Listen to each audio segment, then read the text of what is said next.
Welcome to episode 15 of the Old White Man Show. I call it the Old White Man Show because I'm old, I'm white, and I'm a man. In this show, I say a little bit about my background, my opinions on things, a little bit about current events, and a little bit about, you know, LSU. Uh, Back in my younger days, I spent 8 years in the military from 1968 to 1976. In 1969, with the help of Hale Boggs, I was able to go to Vietnam per my request. And I was with the 101st Airborne Division over there, up in Hue, the Phu Bai area, just north of Da Nang.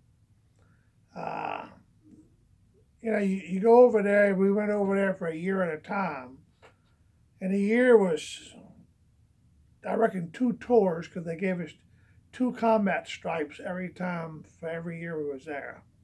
So I thought a tour was a year, but apparently a tour was 6 months. So in all, I think I had like four tours of Vietnam. I was on my second tour over there of Vietnam at the 101st when I got injured and sent home. And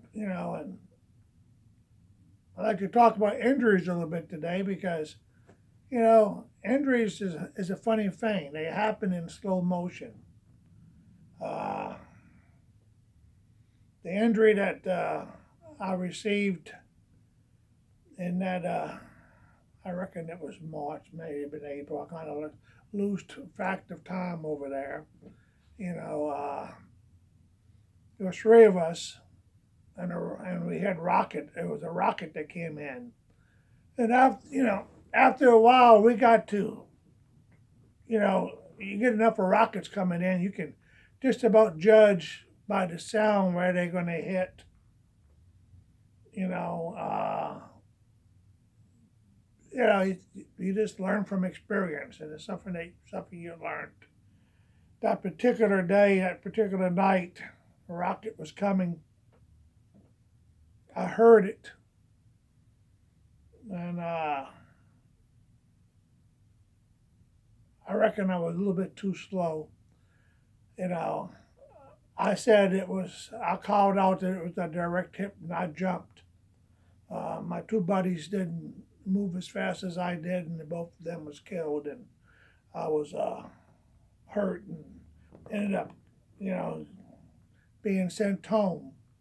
They tried to give me a medal for it, and I turned it down. I didn't deserve a medal. If I would have been a better soldier, maybe I could have said a second or two faster that it was going to hit, and my buddies would be alive today. I always kind of blame myself for that. But a second or two don't sound like much time, but it really is. It's a very very long time.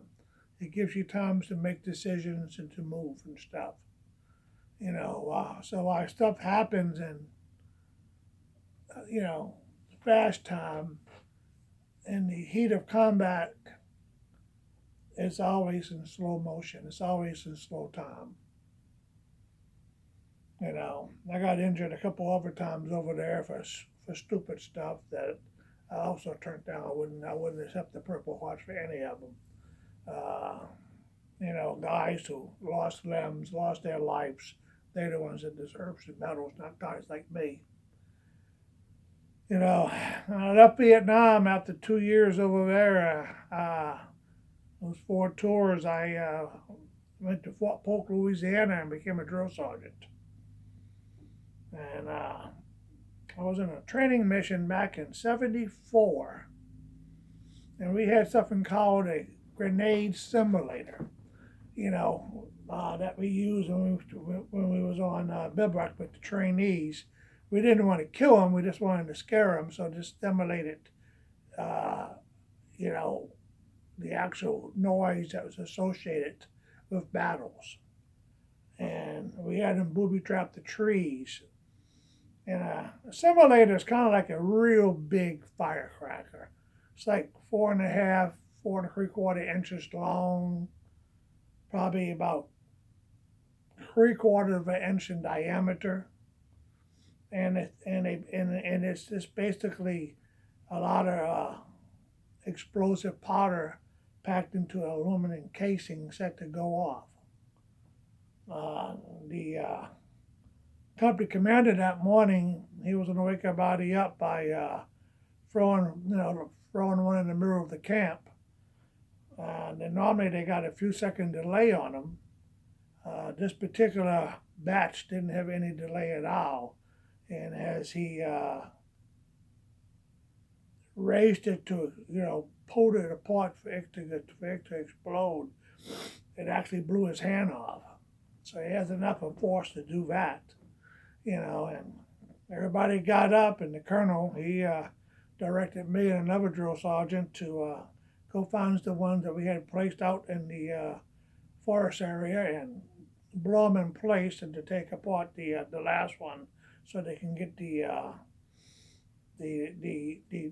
numeric number and try to stop that lot of ammunition from being issued to anyone else. We only had 6 of them blown, so out there booby trap for the trainees. So we blew 5 of them in place, and the 6th one I disarmed. But as I disarmed it, it exploded, and I reckon my face was about, I'm going to say, 18 inches from the simulator. And as I seen the explosion, I seen the tumbling of metal, orange flames, and I said to myself, jump backwards. And being a drill sergeant back in those days, I'm 145 pounds, I was in great athletic shape. And I jumped, and the blast caught me in the face. Took the skin off my foreheads, took my eyes out, gave me some fragmentations in my face. And I was laying on the ground, and the other drill sergeant, Sergeant Howard, was looking at me like a strange look on his face, and I'm seeing him, and he's like a negative, white is black and black is white. He didn't have any color. Then I realized that my eyes was out my head, and I was, and I was seeing him up my eye, but I reckon when your eye leaves your head, you don't see color no more. It's kind of like a negative.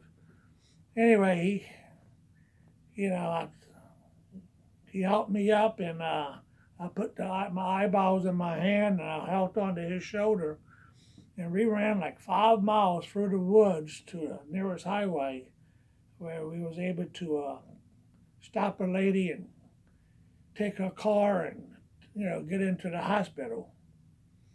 She came with us. She didn't mind the blood all over the place. And they did surgery on me and put my eyes back.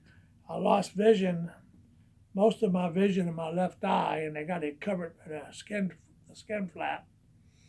My right eye they was able to save. But unfortunately, I wasn't able to remain a drill sergeant. The pressure on the eyes was too much, and in those days they didn't realize, or they didn't have the technology available to detect some of the other problems. And one of the problems I had was a real bad headache, and it wouldn't go away. It stayed all day long, day in, day out, month in, month out, and ended up being year in and year out. I complained about that thing every time I went to see the doctors. And in '76, when I was getting discharged, I was saying I still have the headaches. I got there to Dallas to the VA. I complained of it, and everybody just said, "Let's suck it up, buttercup." That's what we had to do. We sucked it up. And I reckon about 35 years passes, and a foul hit my head. Ended up getting some brain surgery because the My brain is bleeding. Come to find out, my brain's been bleeding ever since that grenade happened. The gray matter was absorbing most of the blood, so I was able to function basically.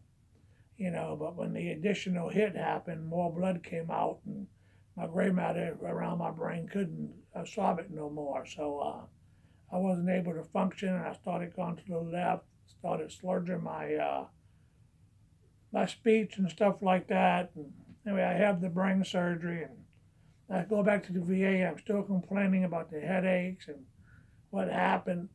It took about 4 or 5 years of arguing with the VA, and finally I was able to use the NFL to win my case. I told the doctor who was examining me, I says, "Do you believe that football players could actually get a damage to their head from getting hit in the head?" And he said, "Oh yeah, it happens all the time. They get hit, and they get brain damage. They got concussions. He said, concussions is not that hard to get. You get hit in the head, you can get a concussion. A lot of things does it." So I asked him, if I do make an explosion to do it, like a grenade simulator or something like that, you think that could cause me a concussion? He said, "Oh, by all means, yeah." I said, "Well, maybe that surgery I had and all this other stuff, was caused by that grenade simulator." He said, "It probably was." Then he looked at me and he smiled. He says, "Yeah, I think you won your case." So they gave me a 50% disability on that. But in the military, to get 100% disability, you got to have 250% total. So 50% was just another 50% add on to the other problems we had there.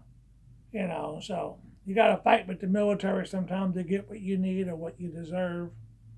And sometimes you got to live with the consequences of what happens in the service. I still have headaches to today. They haven't went away. It's 24/7. The military always used to send me hydrocodone or something like that. I never took any of them. I just put them in the medicine cabinet and threw a lot of them away. It's got rid of them. My buddies, I still blame myself for what happened to them. I could have been better. Everybody says, no, it's not your fault, but then, they're not me. So anyway, a little military history about myself, what I'm thinking today. It's I'm not going to go too much on the election. I voted again. Every day I go to vote. Being a Democrat, I get to vote every day. I got a special Obama card, so I'll show them that. They say, "Oh yeah, no problem at all." So I'm gonna vote every day of the early elections, and then on the election day I will vote again. I deserve it. I get to vote. I'm a Democrat.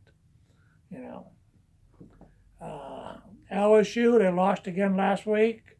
Today they playing a good team, or another ranked team. Do I think LSU can win? Yeah. Will they win? I hope so. It's gonna be a tough team. But if they only win 2 more games this year, I'll be happy. I'd be happy if they beat Alabama, and I'd be happy if they beat Texas A&M. They can lose to everybody else. But those are the 2 teams I really want them to win. That being said, I want y'all to have a good week. Reflect on your own lives. Reflect on some of the things that you did and you didn't do. And try to make yourself a better person. Try to do something good for someone else. Thank y'all. Talk to you next week.